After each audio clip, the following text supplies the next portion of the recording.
ഓം ശുക്ലാംബരധരം വിഷ്ണും ശശിവർണം ചതുർഭുജം പ്രസന്നവദനം ധ്യായേത് സർവവിഘ്നോപശാന്തേ. എല്ലാ സജ്ജന സമൂഹത്തിനും ഔഷധ സാഗരം എന്ന പരബ്രഹ്മോദയത്തിലേക്ക് സ്വാഗതം ചെയ്തു. നമ്മൾ എന്നും പറയാറുള്ളത് പോലെ ഇന്ന് പറയുന്നത് ദശപുഷ്പത്തെക്കുറിച്ചാണ്.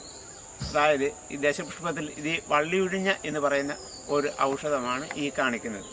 ഇത് മുക്കുറ്റി എന്ന് പറയുന്നതാണ്. അതായത് പൂവാങ്കുറുന്നൽ, മുയൽ ചെവിയൻ, കറുക, കയ്യോന്നി, നിലപ്പന, വിഷ്ണുക്രാന്തി, തിരുതാളി, ഉഴിഞ്ഞ, മുക്കുറ്റി.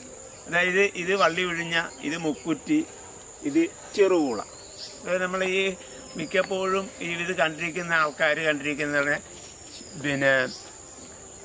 മരണമുണ്ടാകുമ്പോൾ, ഹിന്ദുക്കളുടെ വീടുകളിൽ മരണമുണ്ടാകുമ്പോൾ ബലിക്ക് ഇടാൻ വേണ്ടി ഉപയോഗിക്കുന്ന ഒരു സാധനമാണ് ഇത്. അത് ദശപുഷ്പത്തിലെ അവസാനമായിട്ട് പറയുന്ന ഒരെണ്ണമാണ്. അതായത് പൂവാങ്കുറുന്നൽ, മുയൽ ചെവിയൻ, കറുക, കയ്യോന്നി, നിലപ്പന, വിഷ്ണുക്രാന്തി, തിരുതാളി, ഉഴിഞ്ഞ, മുക്കുറ്റി, ചെറുകൂള എന്ന് പറയുന്ന ചെറുകൂളയാണിത്.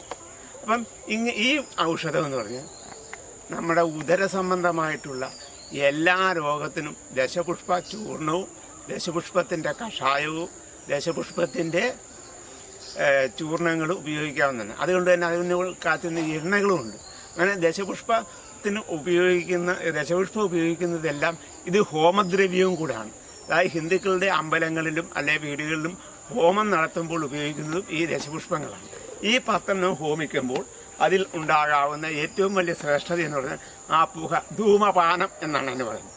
അതായത് പുക നമ്മൾ കഴിക്കുകയാണ്, പാനം ചെയ്യാനല്ല കുടിക്കുകയാണ്. അങ്ങനെ കുടിക്കുമ്പോൾ നമുക്ക് രോഗപ്രതിരോധ ശേഷി ഉണ്ടാകും. ഇതാണ് ആ ഹോമത്തിൻ്റെ ഏറ്റവും ശ്രേഷ്ഠമായ തത്വം.